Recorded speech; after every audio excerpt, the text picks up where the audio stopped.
All right. In the interest of time, we are going to get started with our next session. Um, so thank you for continuing to stay with us for the second session. The first was a very rich and productive one, so I'm sure that, and this puts the pressure on the next four panelists that there's a high standard to keep up to, but I'm sure that they will live up to the challenge. So it's my pleasure to introduce the next session. The next session is a panel session.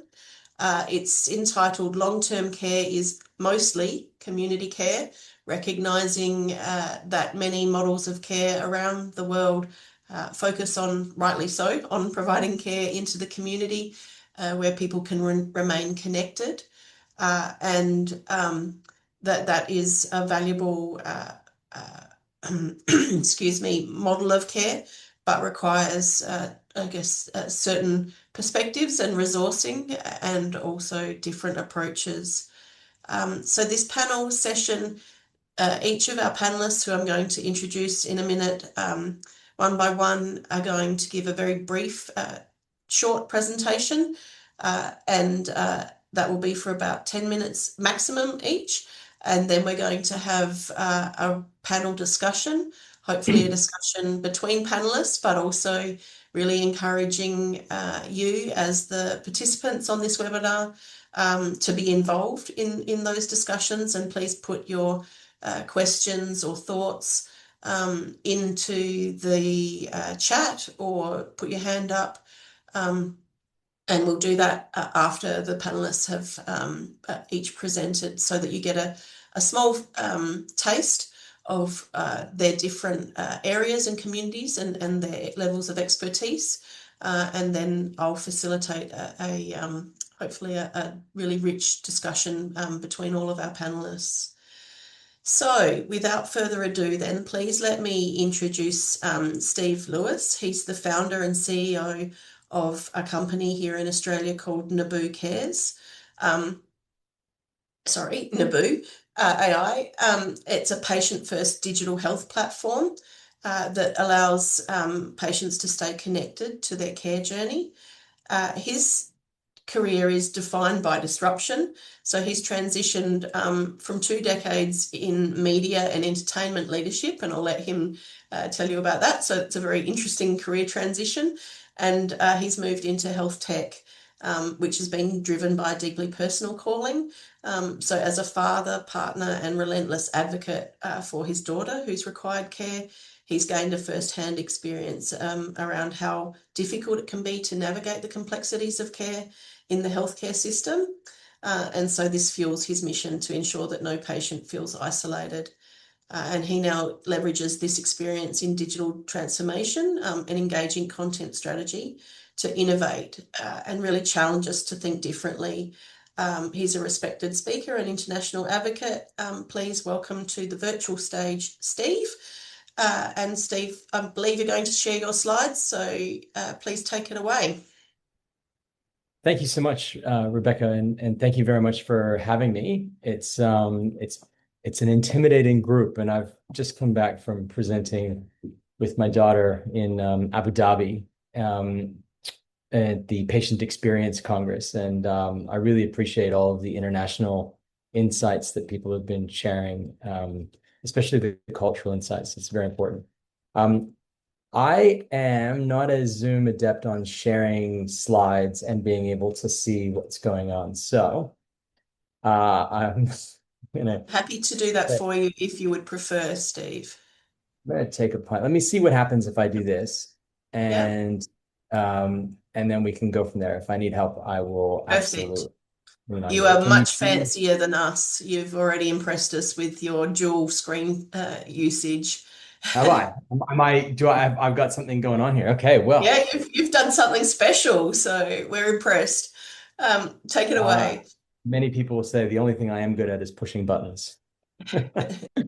So thank you very much. I really appreciate the opportunity, and I know I'm preaching to the choir here with this particular group as I've been listening to what's being talked about. But one of my biggest frustrations when looking at the digital health space, as well as looking at my daughter's care, is I never felt like the tools that were available and promoted were actually dealing with the problems that I had as a father, as a partner, as a parent, and a member of the community, especially as a care provider. And so I sort of, as I've gone on this journey, I've really knuckled down on what are the biggest problems in health and how can I better understand that. So when I go on the search engine and you type in what are the biggest problems in health, all these things come up. And I asked for this fancy little word map that looks like a virus out of the AIs. And I read them and I didn't get it. There are some things that I agree with, accessibility, ethics, and certainly when it comes to equity and equality, those are really big problems. But the biggest ones there are actually not the biggest problems, in my opinion. So what are the biggest problems? And when I went through this process of creating Nabu and also really looking at my role in health, I determined that the biggest problem in health was me. I didn't show up. I didn't take my medicine. I've had both of my knees operated on, and I can tell you which one I did the physio and which one I didn't every day of the year. And so as I've gone through the process of supporting my daughter, I've also started to get better definition on what that means from the various providers and leaders and ethics boards. And so who am I? As Rebecca pointed out, my background was media and entertainment. I spent most of my early life working with rock stars and different bands, helping to enhance their relationship with their fans and create content to bridge that divide more authentically. And I started to get into product development and technology development. When my daughter was born, I met an Australian, and we had a bit of a whirlwind relationship to begin with, and then we moved to Los Angeles so I could start a company. And I was working with Lenny Kravitz at the time when Bowie was born. But this became me. I still struggle to see this slide when I'm talking to people, but it was very difficult in Abu Dhabi when Bowie was sitting beside me on the stage, and I just kept seeing her big smile, and I'm trying to tell people about her health journey. Bowie was born in Los Angeles at Cedars-Sinai Hospital, April 3rd, 2007, with damage from varicella virus in utero. So congenital varicella infection did a variety of nerve damage around her body. She spent 3 of her first 4 years of life in intensive care, almost 8 months in an induced coma, and survived and thrived. Bowie, we moved to Australia after we got out of hospital, not really recognizing ourselves as young professionals and having stopped working to deal with this new life. And I really struggled personally. I really struggled when I moved countries. All of a sudden, I was in a land I didn't understand. My respiratory doc was now called a pulmonary doc, or is it the other way around? I still don't get it. And I was under a new system with a whole lot of different moving parts. Thankfully, we were also not the patient that everybody else had to wait for. And so I recognized that. But like many things in life, I got very good at this world, and I got a lot of praise for my dedication to her care and the fastidious nature of our regime that we held really true to. All the while, and I've gone down this path, but I'm sort of telling the story out of order now. But all the while, you see a lot of this really powerful technology, and more lately, you start to see AI scribes and incredible EHRs with different interoperability. And yes, there's problems, but they're solving them. And great imaging AI technology. But what's coming to me is paper. What's coming to me is maybe a PDF and a whole lot of conversation. And I've got nothing that connects me. And as I was looking in this process of developing, I started to really examine, well, what is it that would have helped me? All of those times when people were saying, Steve, you need to learn how to ask for help. And I would just say, I don't even know what I'm doing to ask for help. I'm just going by the seat of my pants here. Or, Steve, you need to take a break. Well, how do I take a break unless you read all of this information, understand it, and give yourself the ability to practice it?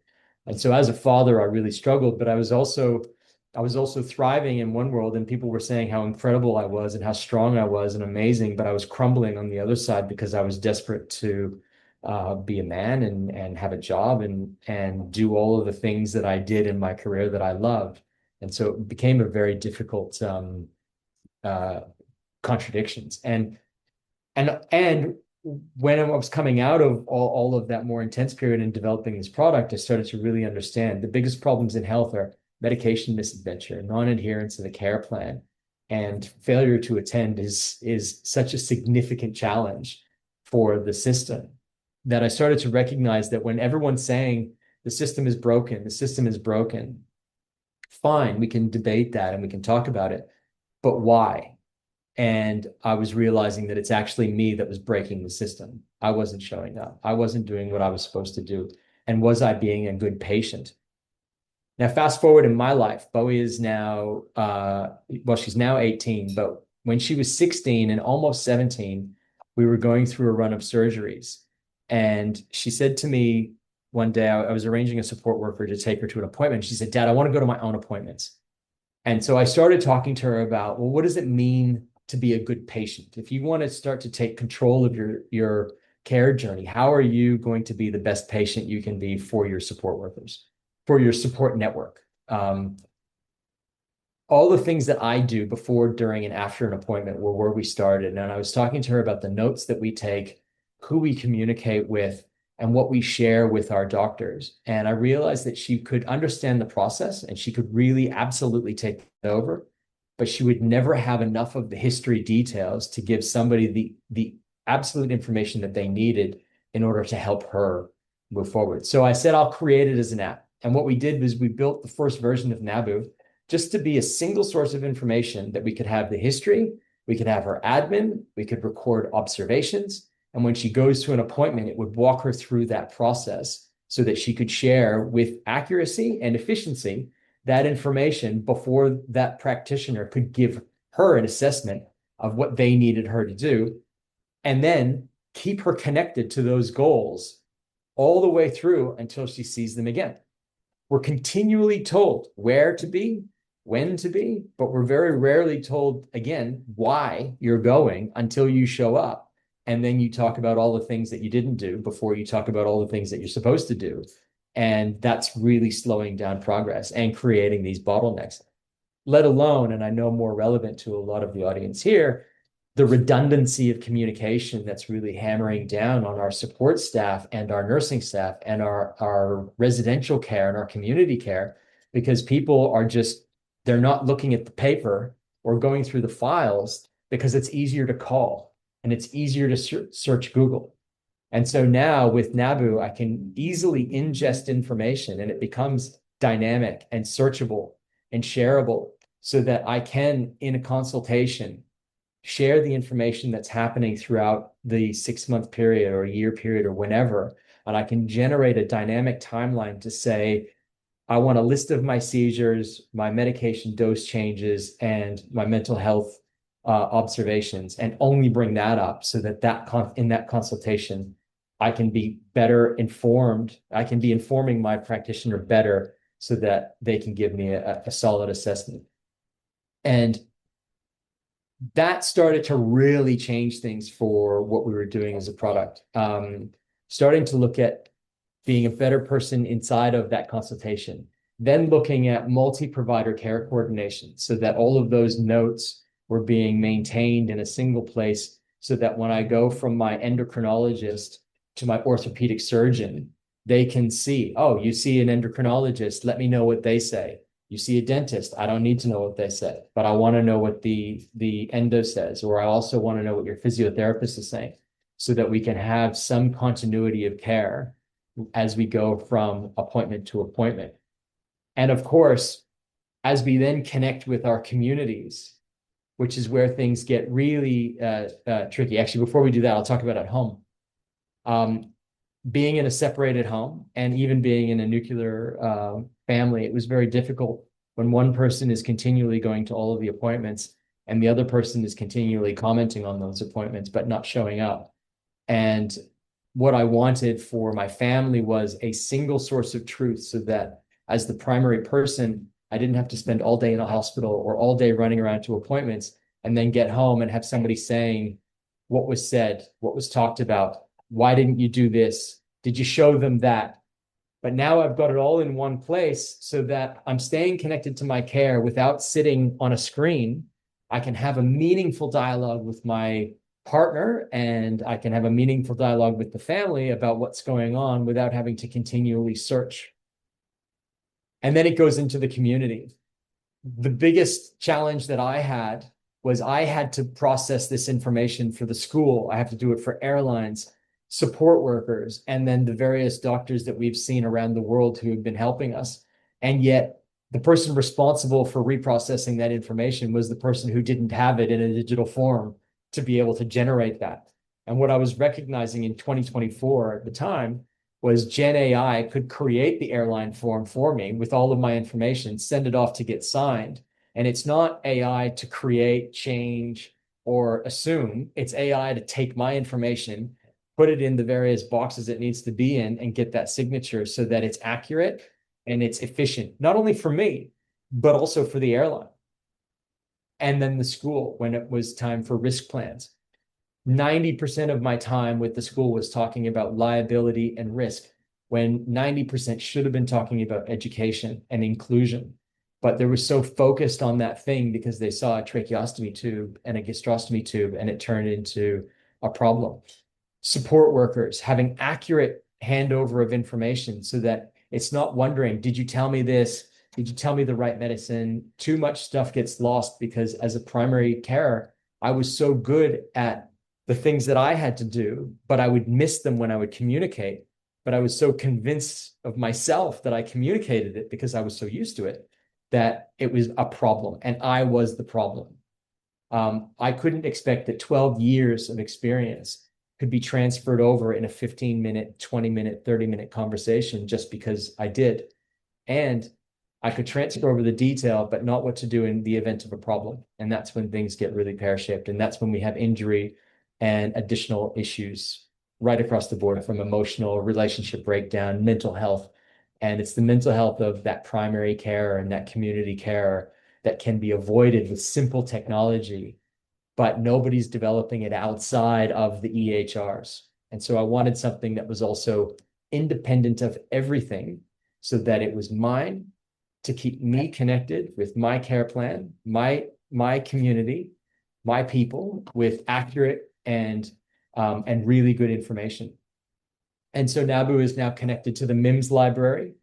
When you onboard a support worker, it does a police check and a driver's license check, so you know that we've got a good person. It'll help communicate with the family, and we're now building inside of Nabu. There's some people who have said some nice things about us. And that's Bowie now, by the way. So Bowie's now 18, and this was her using Nabu in her first appointment, and she's loving it. And we've got amazing team members from around the world who have been informing on the product development so that we get really good support from all sides of the industry.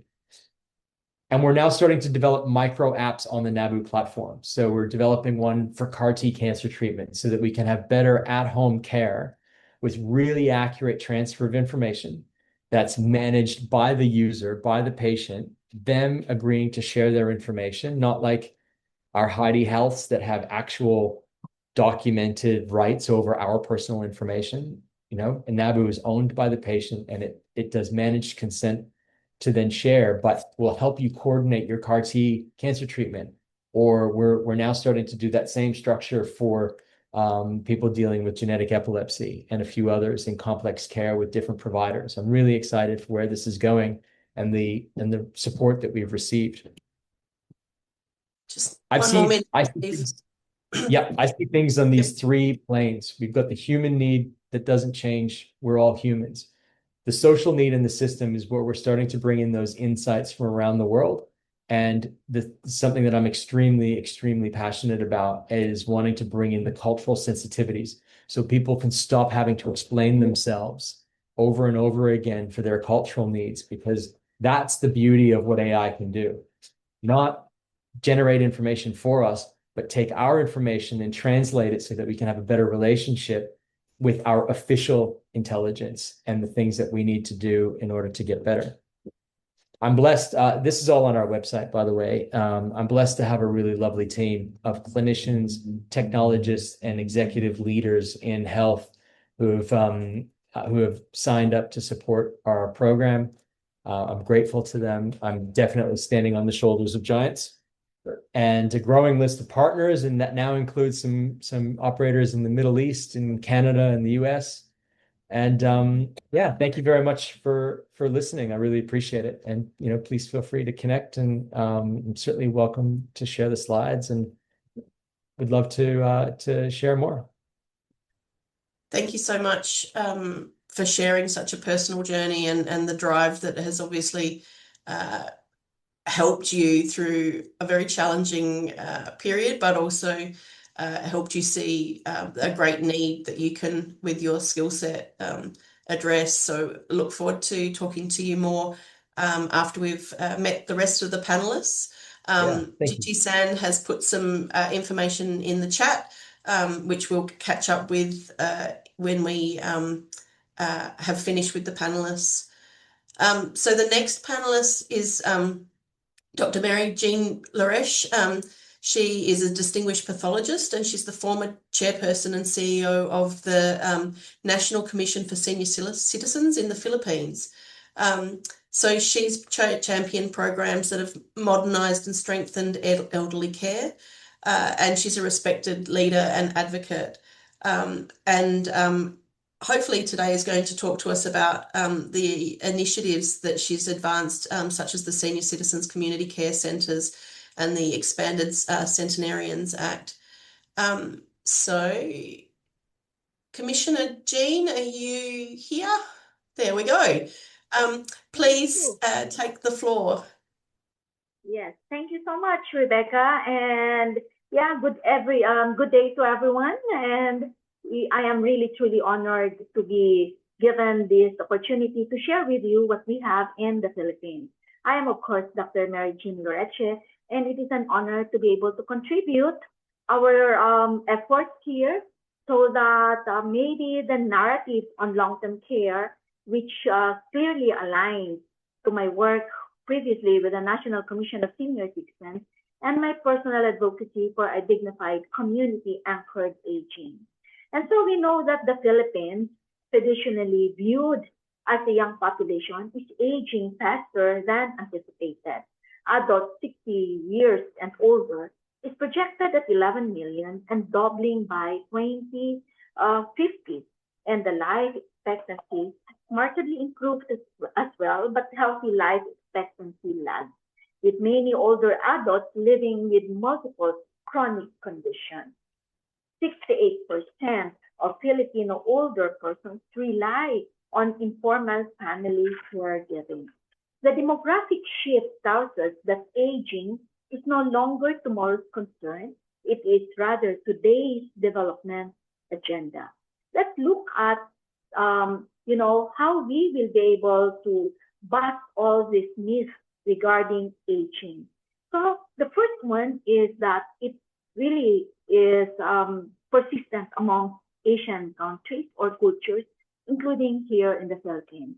The first one is that on long-term care is still mainly a family responsibility.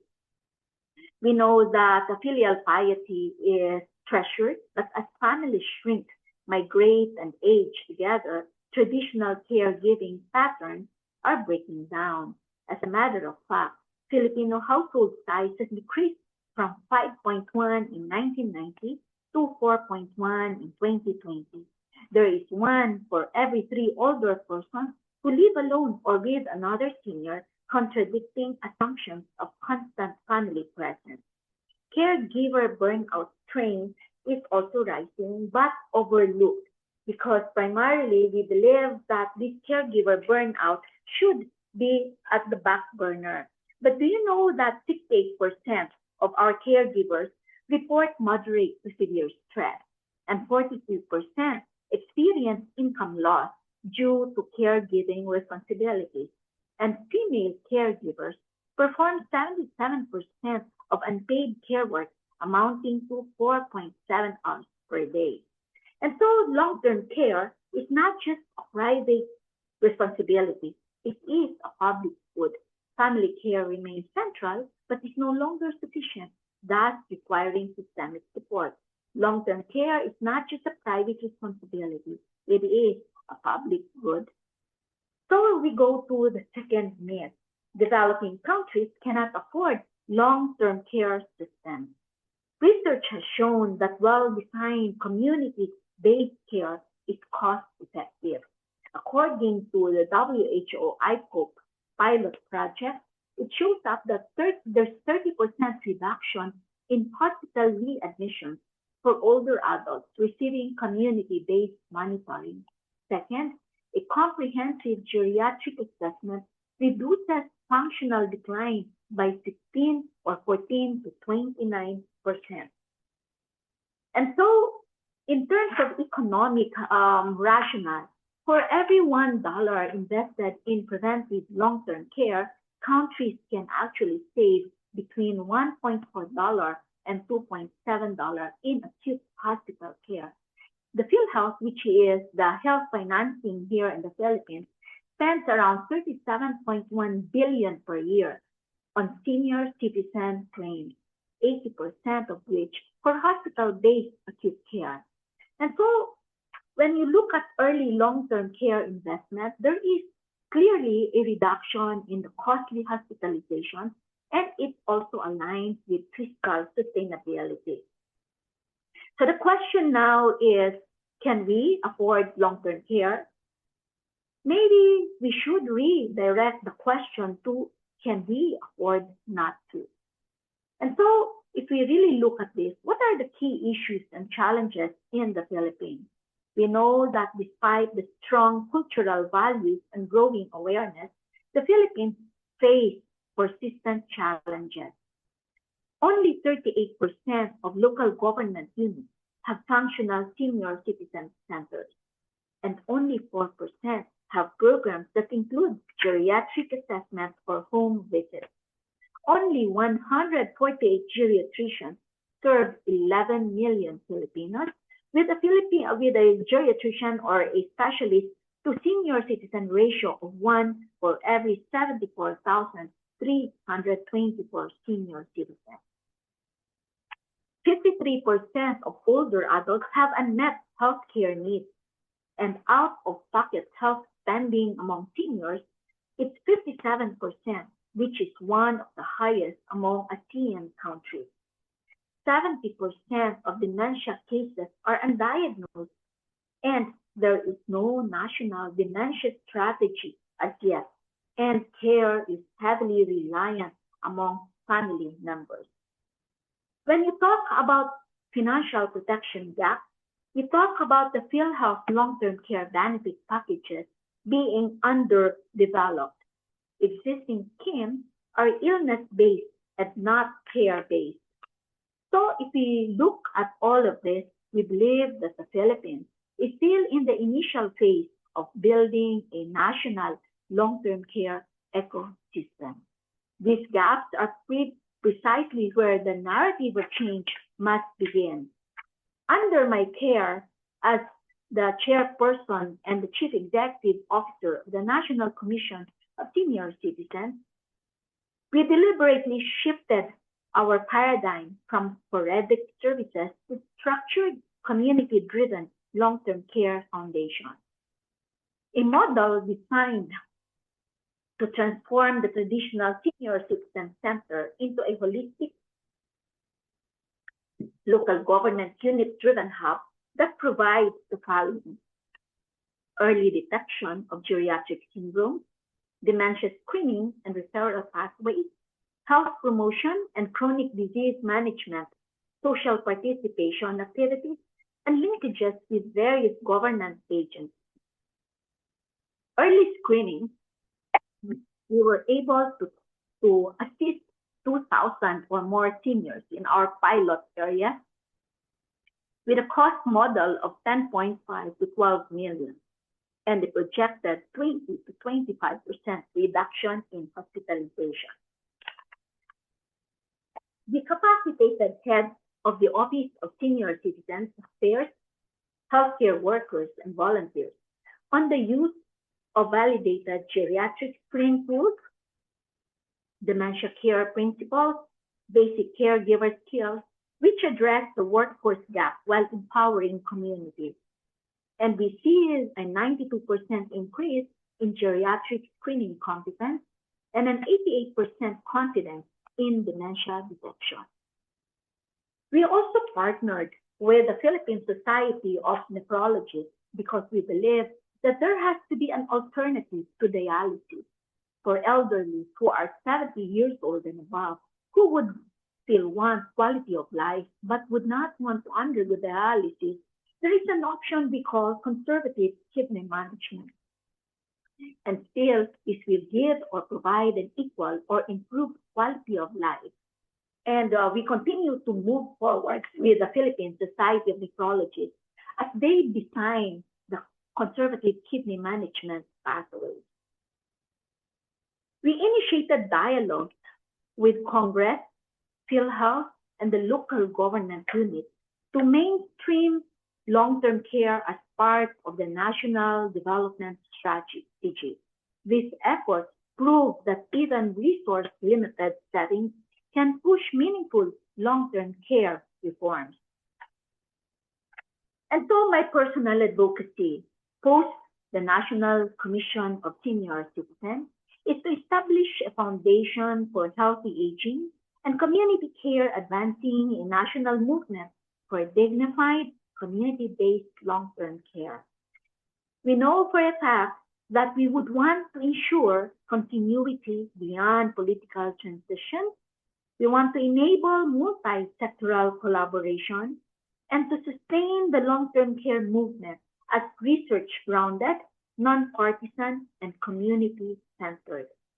Our focus areas would, of course, be on the following: to scale the SC3C model, or the Senior Citizens Community Care Center model, workforce training and caregiver certification, research and long-term care policy development, public education on dementia and healthy aging, and it will serve as an innovation hub for low-cost long-term care solutions.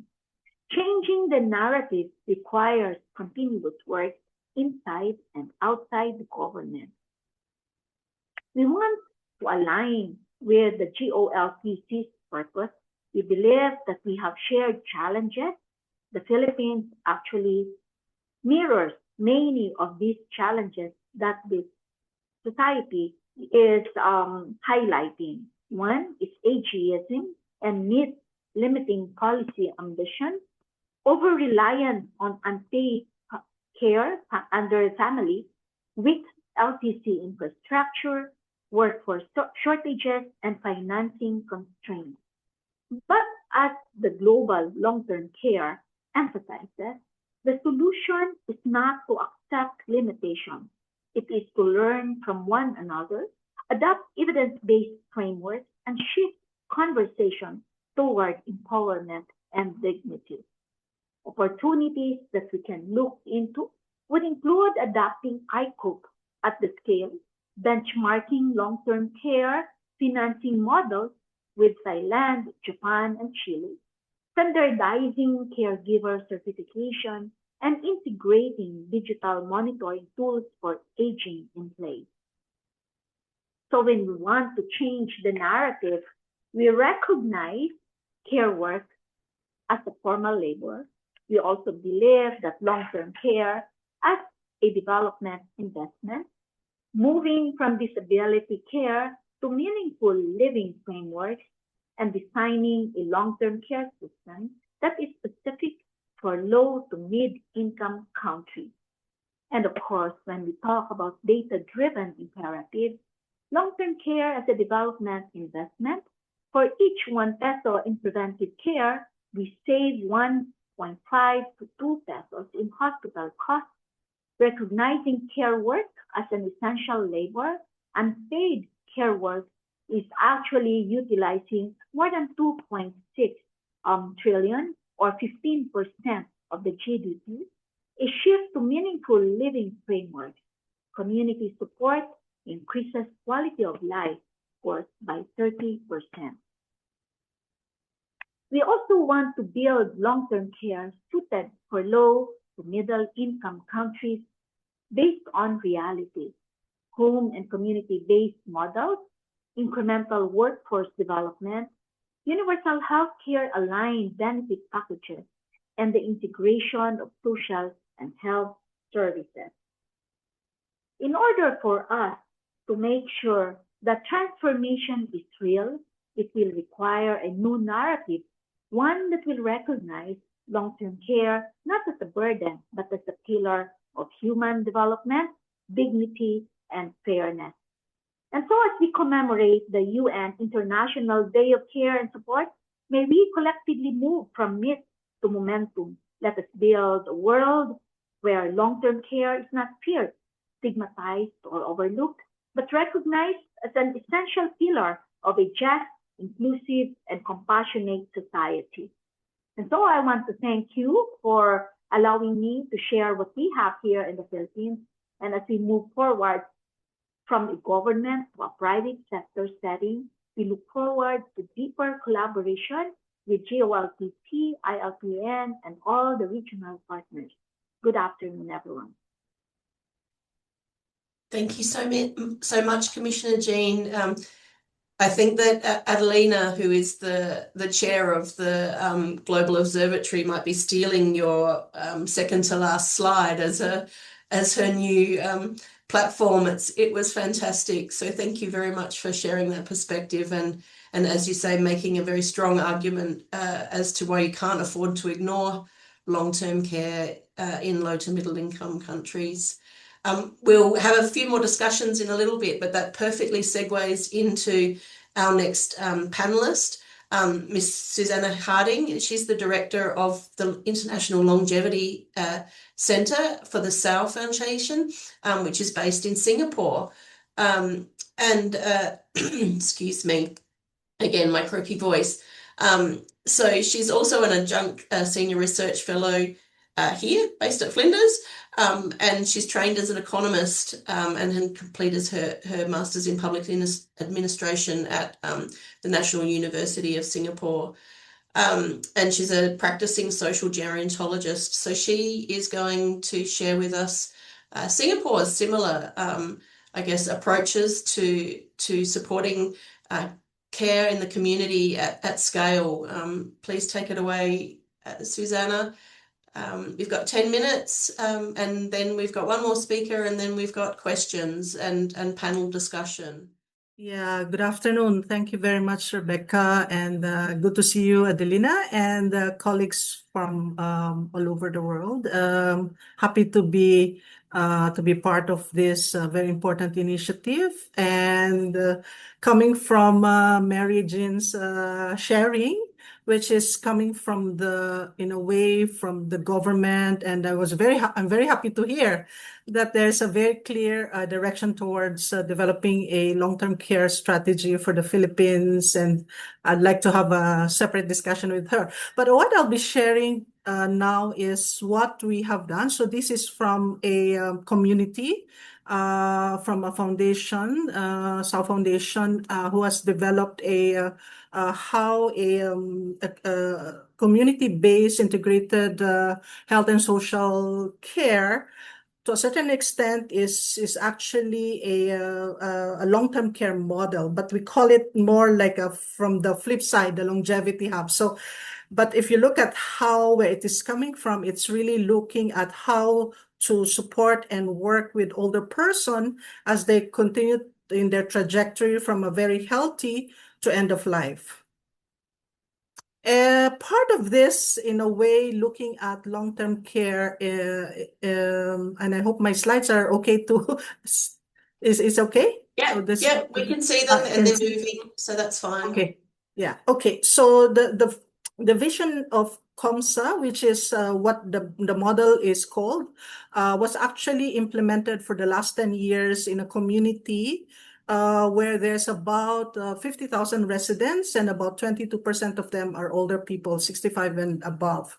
And the idea is really how the whole community could take collective ownership of an aging experience in a balanced way, looking at both the challenges as well as the opportunities over the life course, so the whole trajectory, and how we can maximize both the individual and at the community level, the ability to then reap the dividends of longevity, looking at 10, 15, 20 years more.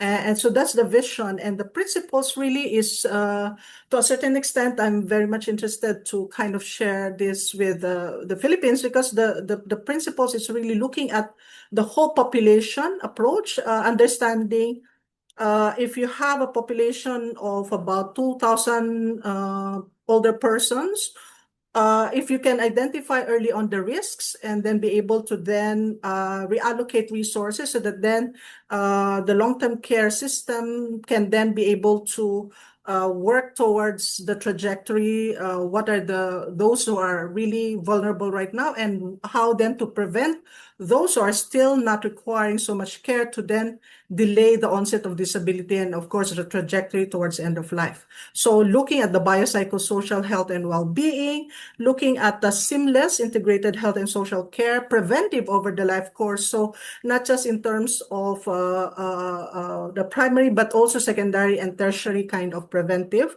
Intergenerational, because we are not just looking at, if you look at the community, it's not just looking at the current cohorts of older people, but how do you build a system that allows the next cohort as well as the future cohort to also be able to be part and benefit from this system. And of course, the whole multi-pronged involving all stakeholders. The main idea is really how we can ensure that no senior is going to be left behind. And to move people, as we grow older, there are moments where we feel so healthy one day, and then at some point we feel not so healthy. So we realize that that trajectory is actually not a very clear cut, like you're healthy right now, and then you become sick and disabled. So there is elements of where there could still be some intervention.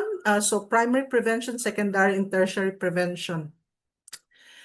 And we do a right sighting at the community level by understanding who is at most risk and where is the risk coming from. Is it more the bio, is it more the psycho or the social? So that then there could be a kind of a way to intervene early on, so that then the trajectory could be, as I said, delay onset of disability. So this is how the whole model is looking at from the well, ambulant, active older person. So these are the different health and social services anchored by a primary care clinic that is practices person-centered medical home. That means it's a primary care as well as care management, so that then we are able to actually follow the older person to their home, because you cannot just always deliver the care at the clinic, and it's going to be very expensive. So you need to be able to then work with the different care providers in the community, caregivers, as well as the others, including those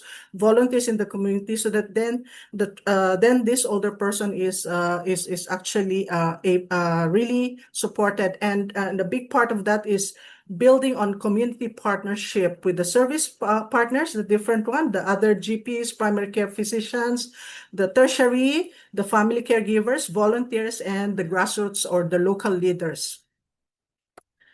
And I think I have just one slide this. I'm not too sure if I should share this now, because this is part of your question, Rebecca, but just to highlight that to us, long-term care begins long before disability sets in.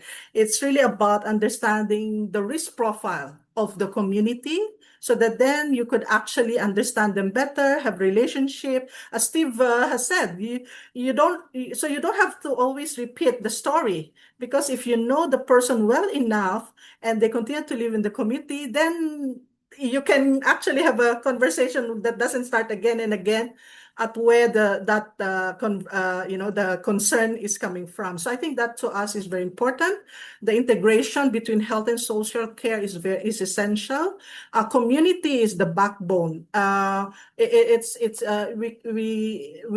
is something that we really have seen the last 10 years. How community, when I say community, it's not just the service providers, it's actually the different stakeholders, including businesses in the community, the market, those who provide the small store owners. So it's a complex system, but we can actually work with them and then make sense of how to integrate and connect them so that then the care needs and the trajectory is there. Right sighting.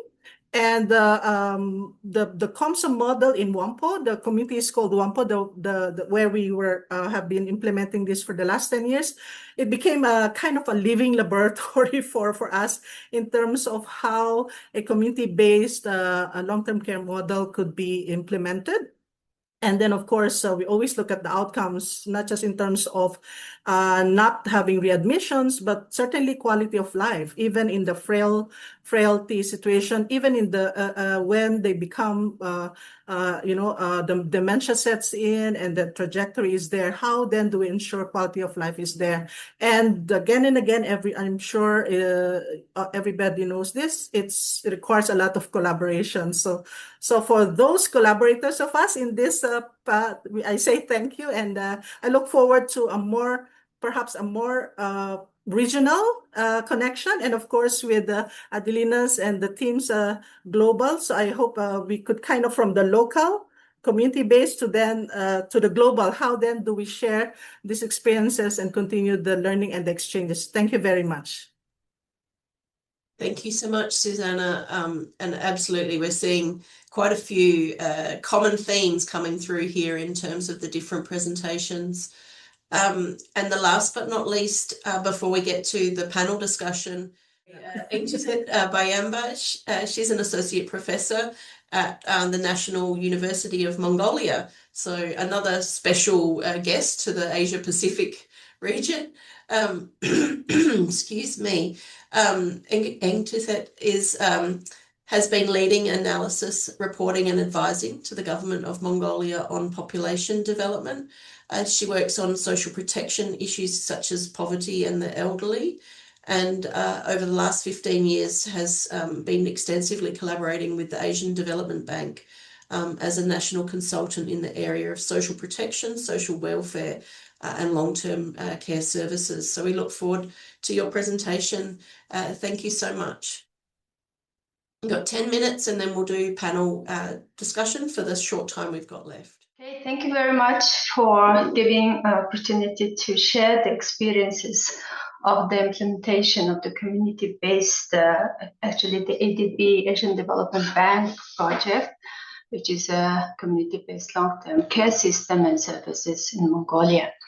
I'm also very glad that I'm presenting after Susana because actually the Tsao Foundation has helped us to implement all these activities or the programs under the project. So you can see in the screen that the population ages 60 and above in Mongolia is actually not yet super aged like other Asian countries, but the problem is that the proportion of the older people is growing rapidly. Like in 2020, it was 10%, and it will be like around 20% in 2050. So we really need to prepare the aging process because it's going to be very rapid. Actually, the government aware of it and prepared to address the issues because it's not only the aging is just the number of the people are aged or whatever, but the problem is that the issue is care is becoming very complex, and there will be more care services will be needed. So ADB started to support Mongolia since 2016 and actually implemented 2 TA on long-term care specifically. The first one was started from 2016 to like actually 4 years. The first TA was to understand the long-term care, like because the subject was itself very new in Mongolia. So all the stakeholders tried to understand the long-term care, and the second TA was actually the implement the real services. So under the first TA, we really understood that this long-term care is a multi-sectoral issue, and multi-stakeholders should work together to provide the better, efficient services. So the ministry established a technical working group on long-term care, including different stakeholders, and together with the international and national consultants and the technical working group, we together developed first time the national long-term care strategy and action plan. And in order to support that action plan and strategy, the ADB continued to support implementing the pilot projects. So my presentation is mainly to provide the experiences on this pilot project. The project is basically really improve the capacity to develop and scale up community-based care system and services, because I think we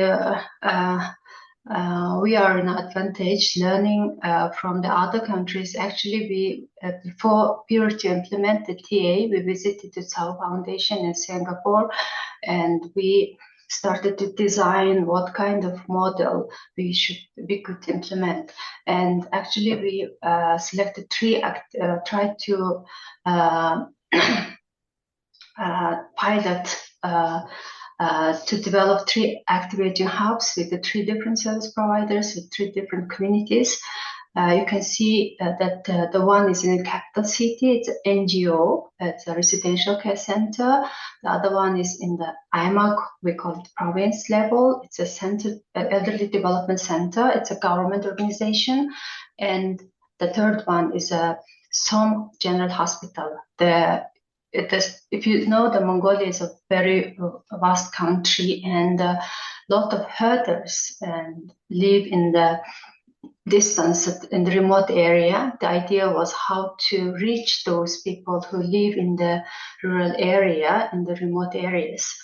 And so we learned that this elderly care is a really integrated care service, and we need to pilot how to provide all these activating hubs, the integrated services, in the coordinated care. So we implemented the case management system, piloted, and at the end we have some kind of model.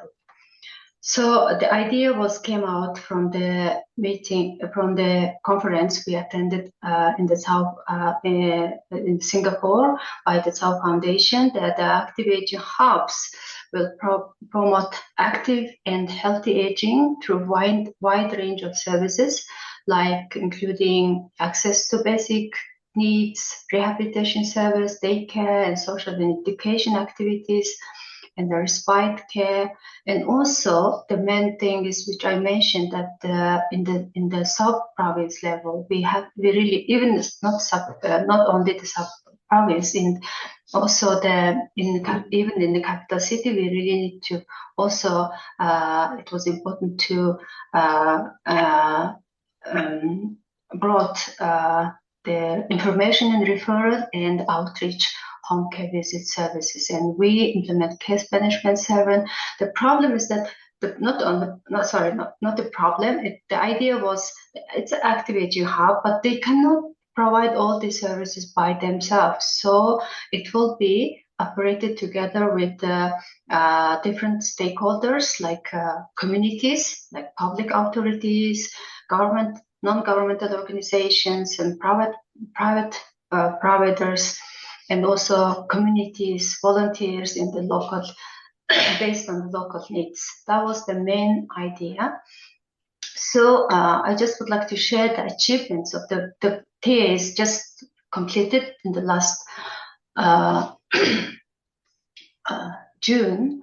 So after implementing all these pilot projects, the first thing is really government and non-government, all the service providers try to understand that this aging is not only, it's really a holistic approach. And so at least now all the stakeholders try to integrate their services and work together. And all these three active aging hubs now, they understand their role and responsibility. For example, the Tsao hospital was saying that, oh, we were providing mainly the health service. So really, they understood now that they also need to provide other social and services.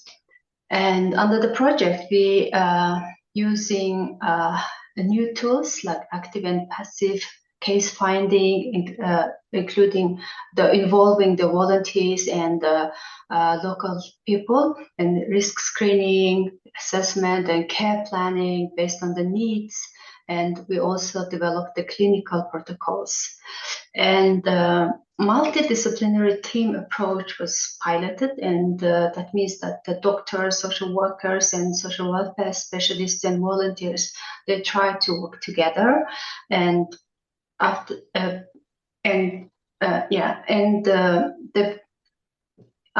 one of the best thing which we implemented was that mapping the community resources, because there's a different service providers, but they were doing separately, the first, and the second, they didn't know that there is a lots of other resources like volunteers and even I will show it in the next slide. And community resource mapping was very important. So they understood, we really have a lot of resources. So then they started to coordinate across different service providers. And the services which these three organizations were providing were expanded. They tried to brought information and referral system, case management system, and outreach service, and active aging activities, and the capacity building trainings. Quite number of trainings were held, because as I said, this long-term care is a very new, so in every level it was very important to have different number of trainings and workshops. So in terms of the coordination, I think involving the communities, we really need to have at least the national and provincial level steering committee. So it was established at the ministry, and for example, if you look at the national level, we included Ministry of Social Protection, Ministry of Health, Ministry of Finance, and relevant organizations and agencies, and such as Elderly Association. And at the province level, we also included in the local governors, doctors, social workers, and communities and representatives. So these were the first attempt. And then we did, as I said, we mapped the community resource, and then started them to coordinate. And also these three sites were learning from each other. And this is one of the good example, and community care outreach network. It's in the capital city, and this lady is from this the center from an NGO, and she's a doctor, and actually they work together as a team. Family doctor, she's a case manager, and family doctor, and social worker, and governor, and they work together, and they conduct a comprehensive needs assessment and develop care plan. And they were saying that the advantage of working as a network was no overlapping and omissions. And new tools were very helpful, like screening, assessment tools, and clinical protocols. And for their work, the local steering committee helped and to coordinating all these service providers. This is the one example of the Tsao hospital, and the first, the active aging hub they involved information in referral service. Like first they started working with only the governor office, and then gradually they increased coordinating with other communities, welfare agency, elderly association, like dance club, table tennis, and pharmacies, sport palace, public library, and suing NGOs like co-workers networks. And so based on the needs, they refer the elderly to the relevant service providers. Just one more minute, Enki, please. Okay, the last one is just the gaps and challenges. So still we have a demand and outstrip supply, and the tool is still new, but we will build off based on what we piloted. Yeah, the final thing is that luckily in 2024, same time we were piloting this project, the elderly law was revised and also the new government was established. Both of the Vision 2050 approved in 2020 and the government action plan and law on elderly all is having a long-term care vision, and also the best practices we implemented in our TA. Okay, that's it. Thank you. Thank you so much. And yeah, sorry, always difficult to be the last person in a session to do that. Please join me in thanking all of our speakers for presenting. We've got about just under 10 minutes for some questions. So I would like to ask the audience if they have any questions of any of our presenters, or if the speakers themselves have a question for their co-presenters. I'd really encourage some conversation. I can see that despite the differences in resourcing that we might have in our different countries, there's certainly a commonality around the absolute need to provide connectivity across family groups, across different populations at scale, and also across geographic regions, both in Australia and Mongolia. We are huge countries where scale is an issue. Steve first, and then Commissioner Jean. So Steve, please take it away. Oh, I just really wanted to say thank you very much. It was so wonderful to hear, and I guess a little bit surprised, but I shouldn't be surprised, because the same language being used in so many different countries and with different cultures, talking about the need for coordinated care, identifying the exact same problem. So I feel so encouraged that if one of us solves the problem, we're going to solve it for a lot of people. And I really appreciate all of the participation, and it was really just wonderful. I'm an outsider as just a dad, so I really, thank you very much for sharing. Thank you. Commissioner Jean, would you like to ask a question or make a comment? It's actually a comment. First would be to commend Beck and the rest of the team for gathering all of us all over these different areas of the Asia Pacific region, so we would be able to understand, learn from each other. First, for Steve, I would like to commend what you have, because I'm a medical doctor, so I understand what you are trying to do, especially in ensuring that there is continuity of care for your daughter. And I also believe that what you are doing, it will not just be for your daughter or anyone who is, at the medical side of it, but rather it can be very useful in elderly care, particularly in monitoring all their medicines, particularly for those who have polypharmacies and whatever conditions they are with. Second, I would like to commend Professor Adelina, because again, you mentioned about the one-stop hub. I think we share the same language here in terms of talking about the one-stop hub for our elderly population. And I really like that we need to look into this on a preventive life course.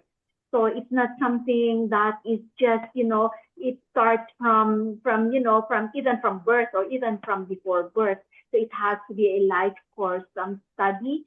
And we also believe that prevention will always be the model here, as well as when we approach it in a holistic, community-based preventive model. I'd like to also comment and commend on Mongolia. Your three main components on active aging hub, the integrated programs, and the hospital. Because, you know, when I was still with the National Commission of Senior Citizens, we were promoting our hospital. We have one at the Bicol General Hospital Geriatric Medical Center. We wanted, you know, to be able to embed all programs from the community to the hospital, from acute care to chronic care to home care support, and back again to their homes and families. And of course, we know for a fact that I saw also Doc Shelley here for the University of the Philippines, NIH, you know, this micro-credentialing that we have been talking about. We really want to pursue that.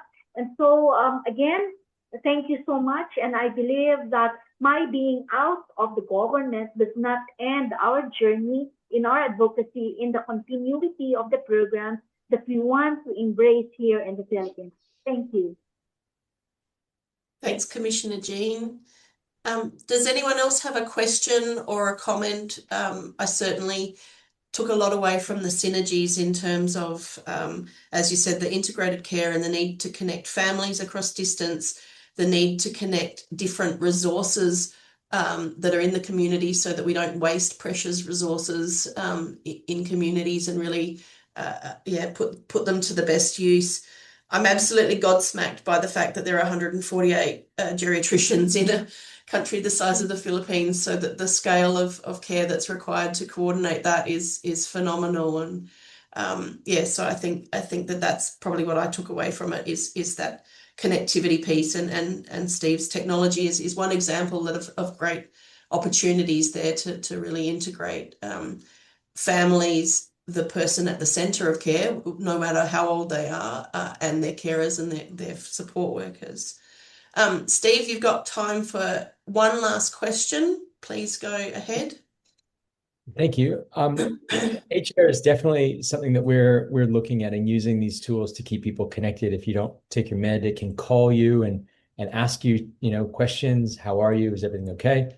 But what I'm really curious about in these different territories, how is the digital world playing with systems? And do people feel confident in the tools? Is there good utilization of these tools and accessibility of the tools, knowing that costs is a significant challenge, and also access to tools, let alone the access to care? So has anybody seen anything amazing? I'd love to know. Do any of the panelists have a response to Steve's question, or anybody else on the call? Yeah. And I'd love to know where you are. May I? Sorry. Please. May I react to that? Your question is very, very timely, because we understand that part of the programs that we want to develop for our elderly here in the country is actually digital literacy. And when you talk about digital literacy, we want them to be confident using technology. And you see, we are a highly geographic area where there are areas where it's difficult to connect with doctors or even for any medical needs of our older adults. To be able to have that, then I believe it will be one step moving forward in ensuring that no senior citizen is left behind wherever they are. We're really excited by that, Commissioner. We have a connection into some wearables for connecting into glucose monitoring, as well as the biometrics and motion monitoring, and also improving that care closer to home. Australians are focusing on that more, as our hospital system is very pressurized. And also, my passion is developing the technology so that you can just talk to it and access not the World Wide Web, but just your information that your doctors have given you, cross-referenced with all of them in those multidisciplinary clinics. I'm very excited by that, and thank you for your comment. Thank you. The last but not least goes to Adelina, our host. We've got a couple of minutes, so I just want everybody to thank the speakers, and I'll hand over to Adelina in the meantime. I wanted to basically thank the speakers. It's been an amazing 2 sessions. Thank you so much also to the team in ARIIA in Australia for hosting in your afternoon, our morning. It's been a fascinating journey, and I think we've all learned a lot from these 2 hours of learning about culturally safe care and what we need to think about, and how little really we know that we don't about what we don't know, and how much opportunities we have to learn and do things better. It's interesting to see how technology is in fact supporting what's happening today. It's just Zoom, maybe not the most sophisticated, but actually a few years ago this was unthinkable, and it's great to see what else we can achieve in terms of cross-national learning using all these new mechanisms available to us. And thank you also for sharing the importance of community and the role of communities in both prevention and care, and this great arch that there is between the two. So I'd just like to thank you all. Thank you so much, speakers. Thank you so much, everybody, for attending our session. Stay online, and the UK team are about to take over and give a special shout out to Adelina and Naz, who got up at 5 o'clock in the morning their time to facilitate this session, and now have to keep going for the rest of the day and into the night for Chile. So that shows their dedication to this cause. And Commissioner Jean, I'm not joking. I think Adelina's going to steal your second last slide. So thank you so much, everybody. It's great to see such passion in the aged care space, and look forward to collaborating more with you. Have a good break, and we'll see you soon.